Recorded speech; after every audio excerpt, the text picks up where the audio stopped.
Tofa wata sabuwa.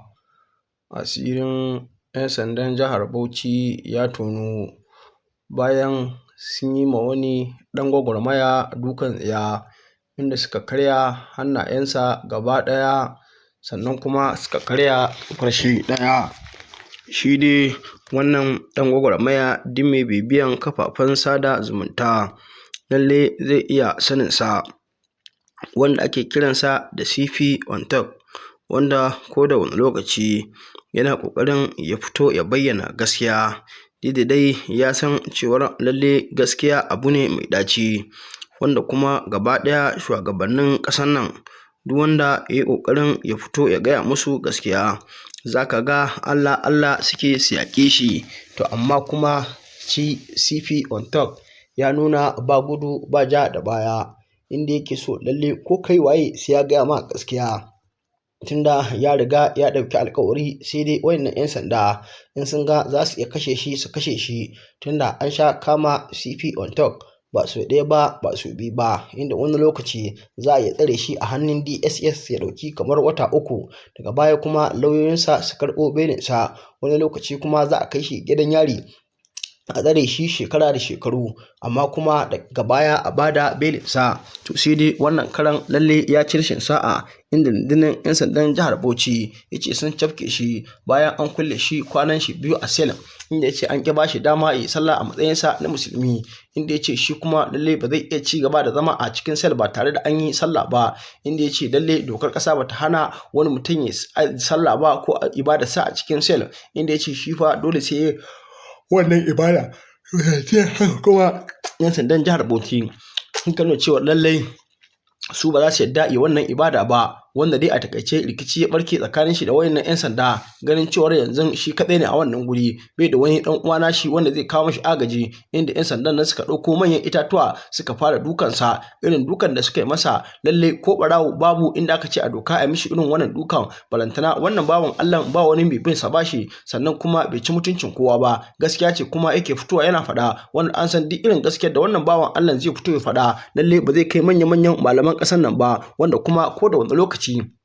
lallai sukan fito su faɗi gaskiya akan cewar lallai wannan zalunci da ake kowane kala ba abu ne mai kyau ba. To amma CP on top lallai wannan gwagwarmaya da suke yi ba wai shi kaɗai ne ɗan gwagwarmaya irinsa ba, tunda kowa san akwai irin su Hajiya Najatu, wanda su ma lallai ɗan gwagwarmaya ne musamman a ƙasar nan tamu Najeriya, wanda su ƙuruƙuru za su kira shugaban ƙasar Najeriya Bola Ahmed Tinubu kamar yadda wannan bawan Allah yake kira, lallai su ga mai gaskiya, inda suka kuma ya daidai su fito su yaba masa. To amma duk da irin wannan ƙoƙarin da su Hajiya Najatu su ma suke yi, wani lokaci za ka ga akan fito a musu barazana da rayuwarsu cewar lalle su fito su janye kalamansu, wanda kuma wani lokaci za ga in suka yi taurin kai suka ce ba za su janye wannan kalamai ba, wani lokaci su ma akan iya turo 'yan sanda su kama su tsare su. Yanzu ku tsaya ku ga ina Nasiru El-Rufai tsohon gwamnan Kaduna, wanda shi ma ba wani abu ne ya ja lalle rundunar 'yan sanda ta kama shi ba, wanda kimanin kusan wata 2 kenan, shi ma a'a yana fitowa ne kawai ya faɗa gaskiya. Irin wannan faɗan gaskiyan da yake ne lalle ake ganin abubuwan da yake lalle ba daidai ne ba, wanda kuma sanadiyar haka ne lalle shi ma aka kama Nasiru El-Rufai, wanda yanzu haka aka tsare shi.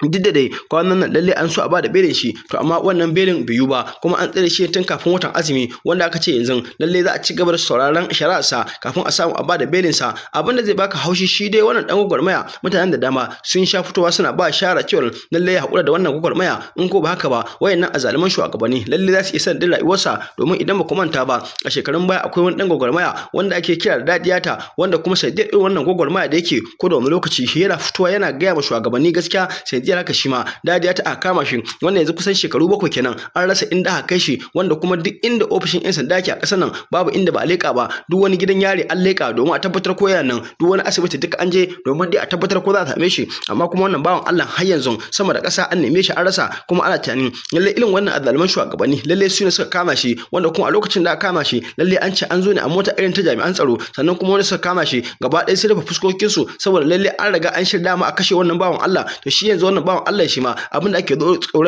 tsoro a mai kenan.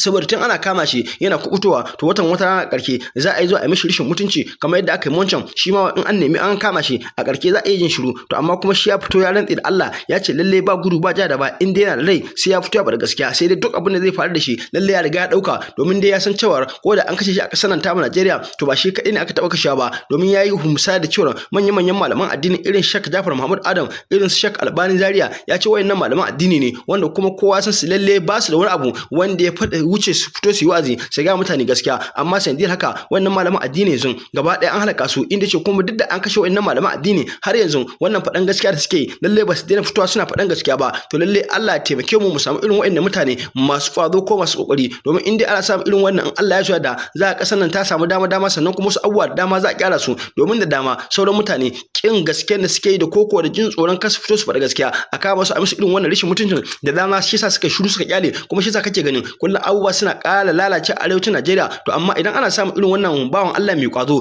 irin su CP on talk lalle suna kokari da shi wannan Mejo to dan Allah ya so da za ga an samu sauki matuƙa cikin ƙasar ta Najeriya wasu abubuwa kuma da dama za ga lalle shugabanni sun yi kokari sun gyara wayannan abubuwa tunda sun tabbatar cewa in sun yi abin da ba daidai ba talakawa irin wayannan za su fito su ga musu gaskiya kuma za su kage sun ce lalle ko za su mutu lalle sana akan gaskiya to in Allah ya so da wasu abubuwan za ga sa gyaruwa dan Allah dan Annabi idan yau ne farkon zuwan ka wanda shatan ka danna mana alamar subscribe ka danna mana alamar ƙararrawa ka share din bidiyon na kai lakin muna godiya sosai ga cikakkun bidiyoyin dan ku inna lillahi wa inna ilaihi raji'un duk wannan zaluncin da kuke gani yan sandan jihar Bauchi ne suka mun saboda na ce sai nayi sallah a sel a lokacin da suka kama ni ina fatan al'umma a yada wannan zalunci da wannan asirin zaluncin da suke yi akan talakawa ya shiga ko ina har zuwa wajen mai girma gwamnan Bauchi domin a ɗauki mataki a garin da muke musulmai a ce za a kama mutane sama da mutum 100 a hana su yin sallah wallahi ba za mu lamunci wannan ba dole ne a biwa musulmai haƙƙinsu.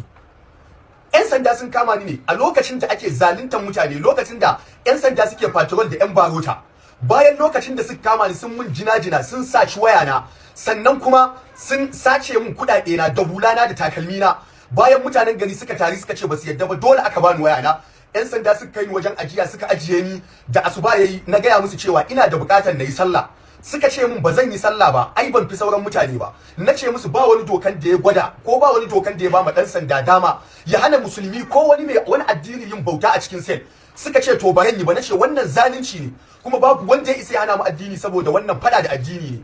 haka suka ibo itatuwa suka shigo cikin sel din nan suka dauke ni da karfi suka fita da ni suka ringa duka na suka ji mun ciwo a hannun dama na sun gudda ni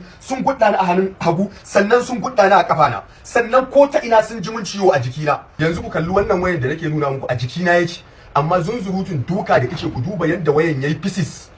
wayan naira miliyan 1.200 kuma wallahi bazan hakura ba sai an bi min hakkina 'yan sanda bayan sun ji mun wannan ciwon kwana biyu suka rike ni sun hana lauyoyi na su ganni sannan sun hana kowa ya ganni hatta 'yan uwana sun hana kowa ya ganni sai yadda suka ga abin yayi worse sun ga zan iya mutuwa musu a cikin cell tukunna suka fito da ni suka kai ni asibiti suka dauko likita daga asibitin 'yan sanda ya zo ya duba ni yace sai an kai ni asibiti saboda akwai duka a kai kuma wannan zai iya jawo rayuwa ne salwanci aka kai ni asibitin da yake police barrack muna zuwa asibitin likitocin suka ce abin ya fi karfin su sai dai a kai ni babban asibiti domin ba za su iya komai a kaina ba aka dawo da ni wannan police station din da suka idan suka dawo da ni wannan idan aka kai ni asibitin da mutane normal ke rayuwa a ciki za a san irin zaluncin da suka yi sai suka tura ni kotu suna kai ni kotu muna zuwa alƙaliyan ta ce ba za ta karɓe ni ba su je su mun jinya in sun ga dama su kai ni kowane kotu ai ba ita kadai bane alƙali ba GPO ya kira waya ya ce mata din Allah ta taimake su ta tura ni wannan custody 'yan sandan domin in ta tura ni a mazaunin remand ba da al'umma ba da su takura musu ba za ka ga kenan mene da su fake da cewa ai alƙali ne ta rike ni a wannan wajen alƙaliyan ta juyo ta sake duba jiki na tace ba za ta iya wannan abun ba ita adalci da ta yi a take ta bada beli na tace a je a yi min jinya al'umma ina so a yada wannan bakin zaluncin da 'yan sanda suka mun ya shiga ko ina na san wasu da su yi ta magana akan madalla amma wannan bai dame ni ba ina magana cewa al'umma a yada wannan ya shiga ko ina domin gaskiya sunanta gaskiya wannan ba karamin abun mamaki bane a garin Bauchi garin da musulmai su ne majority gwamna musulmi wanda bai yi ma wani addini zalunci ba amma mu ana zalunta mu kowane kes ya kai ka inda dan sanda ya rufe ka a sel al'umma sun yi shaida ba da a barka kai sallah ba mutanen da kusan mutum 100 a sel kwana na biyu yanzu aka ban yi sallah ba tun ina cikin wannan wajen sai da dawo mutanen da suke ciki wasu sun yi kwana 7 wasu sun yi 8 wasu sun yi kwana 10 haka da su gaya maka cewa ba su taba yin sallah ba ko hanyar alona ban sani ba a garin da gwamnan Bauchi musulmi ne, kuma gwamnan bai yi ma wani addini rashin adalci ba, amma wannan abun kunya ne a ce shi ya bari ana yi wa musulmai irin wannan abun a cikin sel. Kowane kes ne ya kai ka, ko kes ɗin kuɗi ne, baka isa kai sallah a cikin sel ba. Gwamnan da yake da sarauta na musulunci Usmaniyya, wanda Usmaniyyan nan daula ce na musulunci, a ce ya bari ana yin irin wannan zalunci, wannan cin zarafi ne na musulmai. Irin wannan abin da musulmai suke sakaci da shi, suke ganin ba komai bane, yasa a cikin satin nan musulma ta je rubuta jam, aka ce ba da ta yi ba sai ta tuba hijabinta, saboda ba a ɗauki wannan hijabin a mazaunin komai ba, haka aka kwabe mata hijabi,